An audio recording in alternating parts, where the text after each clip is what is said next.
বলেন না সুবহানাল্লাহ। আম্মা জান রাদিয়াল্লাহু আনহা বলেন, আমি আমিনার গর্ভে মুহাম্মদ সাল্লাল্লাহু আলাইহি ওয়াসাল্লাম এসেছে, আমি আমিনা অনুভব করতে পারি নাই, আমি আমিনা অনুভব করতে পারি নাই। কারণ মেয়েদের গর্ভে বাচ্চা এলে সাধারণতভাবে পিরিয়ডটা বন্ধ হয়ে যায়। আম্মা জান বলে পিরিয়ড বন্ধ হয় না, আমি আমিনা বুঝতে পারি না, কিন্তু আমি আমিনা যেটা অনুভব করছি, আমি আমিনার গা দিয়ে সুগন্ধ ছড়িয়ে যায়। আমি আমিনা রাস্তা দিয়ে গেলে রাস্তার গাছপালা পাথরগুলো আমি আমিনাকে সালাম দেয়। জোরে বলেন না সুবহানাল্লাহ। আম্মা জান আমিনা বলে, কুয়ায় পানি ওঠে না, আমি আমিনা কুয়ার কাছে গেলে কুয়ার পানিটা অটোমেটিক কুয়ার মুখে চলে আসে। মক্কার মেয়েরা বলে, বুবু আমিনা একটু দাঁড়িয়ে যান, চলে যাবেন না, কুয়ার পানিটা নেমে যাবে, তুলতে বড় কষ্ট হয়ে যাবে, বুবু একটু দাঁড়িয়ে যান, আপনার পানিটা বাড়িতে দিয়ে আসবো। বুবু যান, আমিনা একটু দাঁড়িয়ে যান, কুয়ার পানিটা আমরা নিয়ে নি। অনেকে বলে নবী আমাদের মতো আছে না নেই, আরে কথা বলেন না। এই জাহেলদেরকে আমি বলি, নবী আমাদের মতো নয়, কারণ এই কথাটা বলাও খেলাফ, বেয়াদব, বেয়াদবের লক্ষণ। বোঝা গেল না? আমরা পৃথিবীতে এসেছি, মায়ের নারীর সঙ্গে আমাদের নারীর কানেক্টেড ছিল কি ছিল না বলেন? আম্মা জান আমিনা গর্ভে দেখে আমার হাবিব এসেছিলেন, আমার হাবিবের সঙ্গে আম্মা জানের নারীর সম্পর্ক ছিল না। জোরে বলেন। আমাদের ঘরে সাধারণত ছেলে বাচ্চারা হয়, তাদের কি খাতনা দেওয়া থাকে? কথা বলেন। যারা বলেন নবী আমাদের মতো, জাহেলদের লক্ষ্য করে বলি, আমার নবী এসেছেন খাতনা অবস্থাতে। জোরে বলুন। যারা বলেন নবী আমাদের মতো, আমার নবী যে রাস্তা দিয়ে হেঁটে গেছেন, ওই রাস্তা দিয়ে কেউ গেলে বুঝতেন এই রাস্তা দিয়ে আমিনা লাল হেঁটে গেছে। জোরে বলুন। এই রাস্তা দিয়ে আমিনা লাল হেঁটে গেছে। আরে কিভাবে বলে আমার কিছু মাথায় আসে। বাপের থুতু খাওয়া সম্ভব? কথা বলে, এটা ঘৃণা আসে না? আল্লাহ নবী থুতু মুবারক সাহাবীরা জমিনে পড়তে হাতে নিয়ে মুখে মাখতেন, গায়ে মাখতেন। সুবহানাল্লাহ। আল্লাহু আকবার। আমার নবী, কোন নবীর কথা বলছে যে নবীর হাতের ইশারায় আসমানের চাঁদ দ্বিখণ্ড হয়ে গেছে? এত বড় পাকা হয়ে গেছে, নবীর সঙ্গে কথা বলতে জবান সংশোধন হয় না?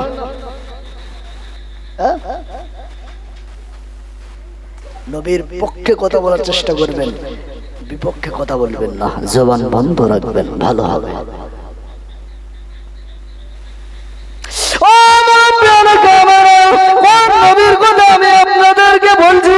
আমি যদি আপনাদেরকে বলি, সাহাবীরা আল্লাহ নবীকে কত ভালোবেসেছিলেন, সাহাবীরা আল্লাহ নবীকে কত তাজিম করেছিলেন।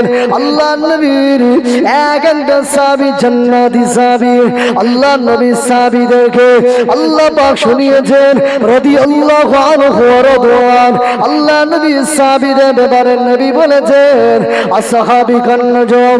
আল্লাহ নবী বলেছেন আমার তামাম উম্মত উম্মতির ইবাদত গুলো যদি এক পাল্লাতে রাখা হয়, আর অপর পাল্লাতে আমার বড় সাহাবী আবু বকর সিদ্দিকের এক রাতের আমলটা যদি রাখা হয়, তামাম উম্মত উম্মতির আমল ইবাদতের পাল্লাটা হালকা হয়ে যাবে। আমার আবু বকর সিদ্দিকের এক রাতের আমল ইবাদতের পাল্লাটা ভারী হয়ে যাবে। জোরে বলেন না সুবহানাল্লাহ। কোন আবু বকরের কথা বলছি যে আবু বকর হুজুর রাতের বেলাতে ঘুমায় নাই, আমার নবী পাক মদিনাতে যাবেন। আবু বকর হুজুরকে বলেছিলেন আবু বকর হুজুর রাতের বেলা দাঁড়িয়ে থাকতে আমার নবী আসবেন, আমার হুজুর এসে কখন আমি আবু বকরকে আবু বকর বলে ডাকবেন। না না না, আমি আবু বকরকে যদি আবু বকর বলে ডাকে আমার নবী কষ্ট পেয়ে যাবে। হযরত আবু বকর হুজুর রাতে বেলা দাঁড়িয়ে থাকে। আল্লাহ নবী একদিনের ঘটনা, আবু বকর হুজুরের ঘরের দরজায় নবী পৌঁছে গিয়েছে। ও বাবা আবু বকর, আল্লাহ নবী আমার এক ডাকে আবু বকর হুজুর সাড়া দিয়েছিলেন। আল্লাহ নবী ডাকে সাড়া, নবীকে সাথে নিয়ে চললেন। আবু বকর হুজুরও পৌঁছালেন। আমি মুহাম্মদের কথা বলছি। আবু বকর হুজুর বললেন ইয়া রাসূলুল্লাহ হাবিবাল্লাহ, হুজুর আপনার বড় কষ্ট হয় এতটা পথ পাড়ি দিতে। আল্লাহ নবী আমি আবু বকরের কষ্ট মনে হয় না, কারণ আমার সঙ্গে নবী আছে, আমার সঙ্গে হুজুর আছে। আমার হুজুরের জন্য আমার জান জীবন কুরবান হয়ে যাবে, আমার হুজুরের জন্য আমার পিতামাতা কুরবান হয়ে যাবে। ইয়া রাসূলুল্লাহ হাবিবাল্লাহ গুয়ার কাছাকাছি পৌঁছে গিয়েছেন। আল্লাহ নবী বলেছিলেন ও বাবা আবু বকর একটু বিশ্রামের ব্যবস্থা করো না বাবা। হযরত আবু বকর হুজুর গুহার ভিতরে ঢুকে গিয়েছেন। লম্বা ঘটনা। আল্লাহ নবী আবু বকর হুজুরের জানের উপরে মাথা দিয়ে আরাম ফরমান। আবু বকর হুজুরের বিষাক্ত সাপে দংশন করে দিয়েছিল। আবু বকর হুজুরের শরীর লীন হয়ে এসেছে। আবু বকর হুজুর কাঁদে, চোখের পানিটা মুছে নেয়, কারণ নবী পাকের উপরে জানো আমি আবু বকরের চোখের পানিটা না পড়ে আমার নবীর কষ্ট হয়ে গেছে। আমার হুজুর ঘুমাচ্ছেন। আবু বকর সিদ্দিকের সাবধানতা অবলম্বন করা সত্ত্বেও চোখের পানিটা আল্লাহ নবীর চেহারা মুবারকে পড়ে গিয়েছে। আল্লাহ নবী আমার রাসূল আমার বললেন আবু বকর কেন কাঁদছো বাবা, কি হয়েছে? ইয়া রাসূলুল্লাহ হাবিবাল্লাহ, হুজুর আমি আবু বকরকে কিছু কামড়ে দিয়েছে। আল্লাহ নবী আল্লাহ রাসূল বললেন আবু বকর আমাকে কেন ডাকলে না বাবা? আল্লাহ নবী মুহাম্মদ সাল্লাল্লাহু আলাইহি ওয়াসাল্লাম হুজুর বলেছিলেন আবু বকর কেন ডাকলে না বাবা? ইয়া রাসূলুল্লাহ ইয়া হাবিবাল্লাহ, হুজুর আমি আবু বকর ইবনে আবু কুহাফার সাধ্য নয়, রহমাতুল লিল আলামিন ঘুমাবো আর আমি আবু বকর ডেকে তুলবো।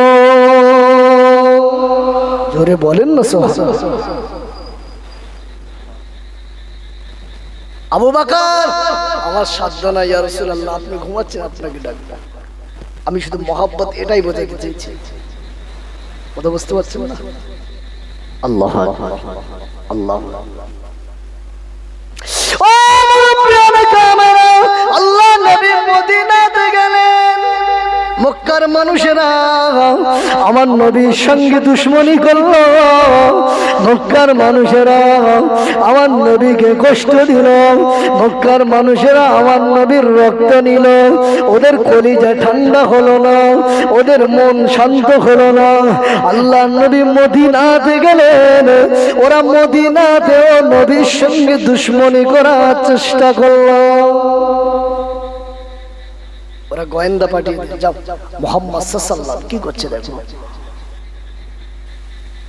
কিন্তু না না, মক্কার মানুষেরা নবীকে দাঁড়িয়ে দিল।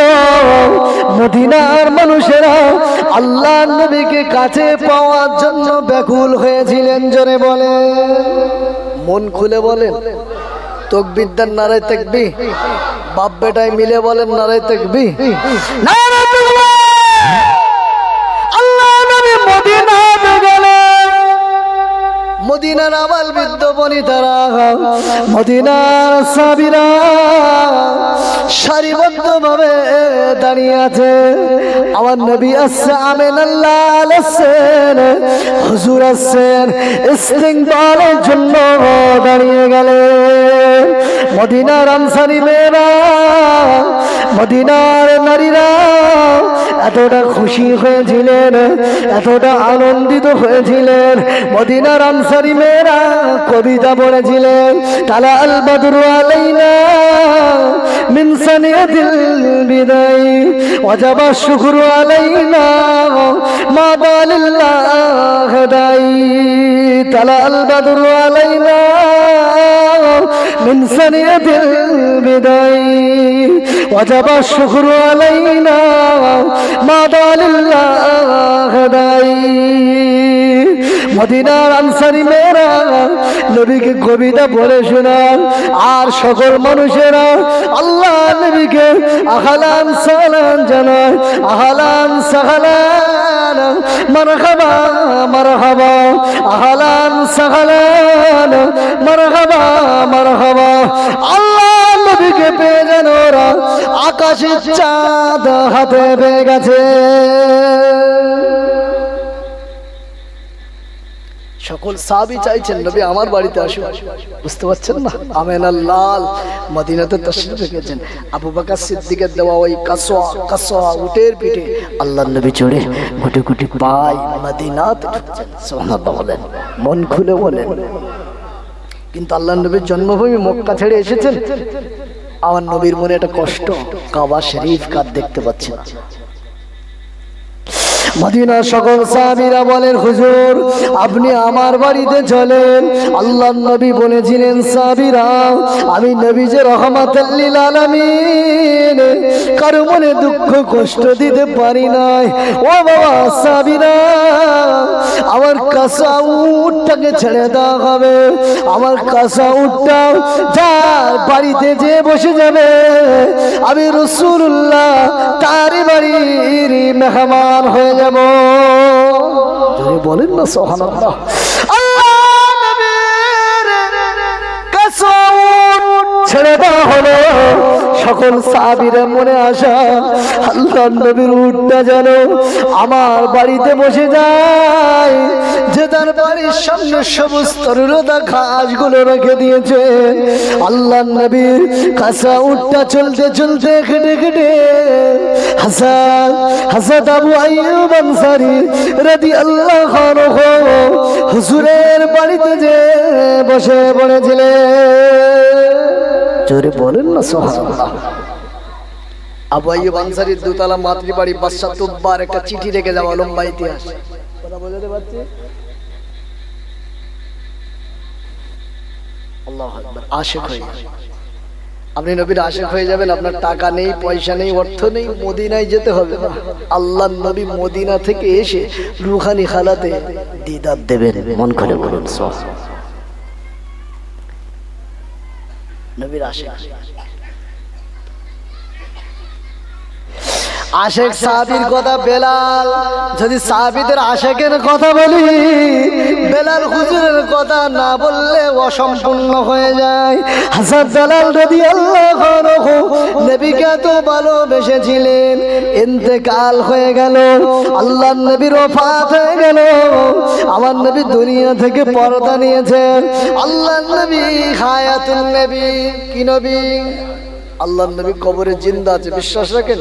কে কে বিশ্বাস করেন হাত তোলেন, সকলে হাত তোলেন। তাকবীর দেন, নারায়ে তাকবীর, নারায়ে তাকবীর, নারায়ে রিসালা, নারায়ে রিসালা, নারায়ে তাকবীর, নারায়ে তাকবীর।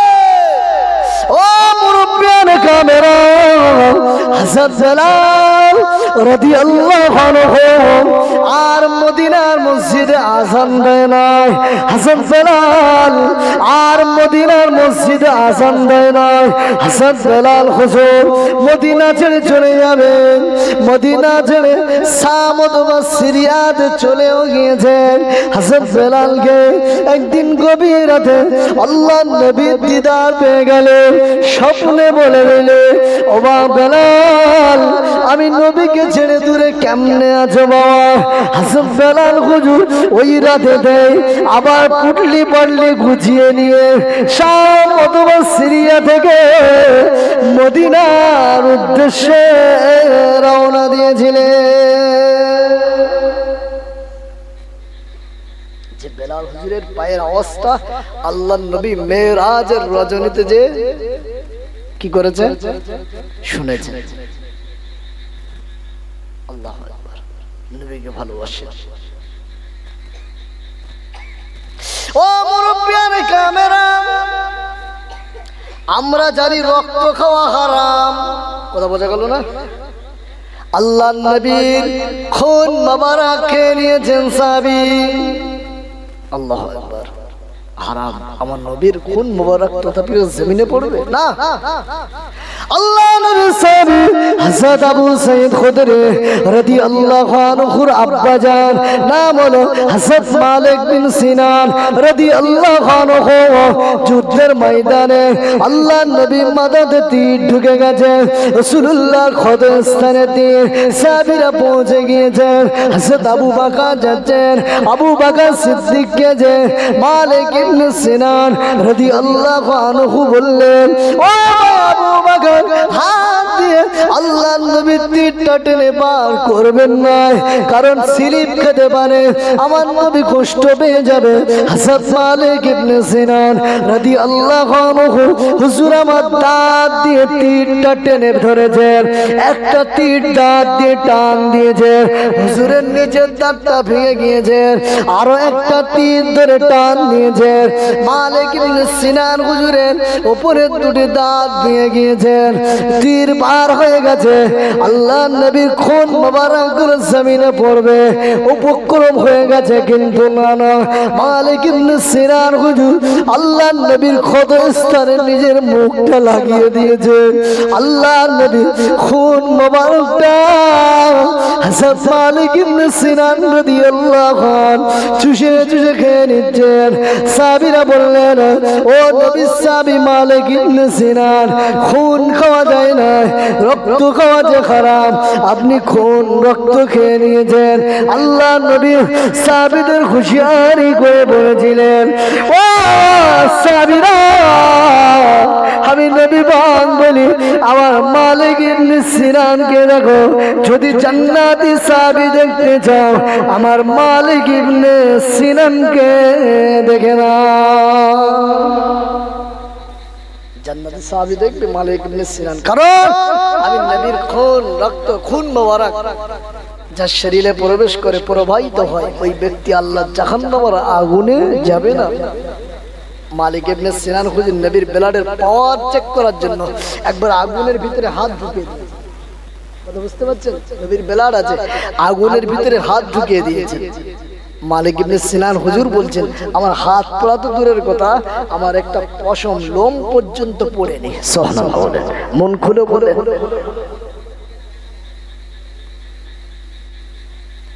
দেখেন, আমি মেন পয়েন্টে টাইম সংক্ষেপ বলে মেন পয়েন্ট থেকে তুলে কথা বলার চেষ্টা করছি। খারাপ লাগছে আব্বা? নবীর আশিকের কথা। দেখেন, আমি চাইলে 2 ঘন্টা একদম লম্বা জীবনী বলে যেতে পারতাম। আশিক লম্বা জীবনী, কেচ্ছা কাহিনী, নবীর জন্ম বৃত্তান্ত আপনারা শুনেছেন, অশ্বনা মানুষ। আমি যেটা বলছি সেটা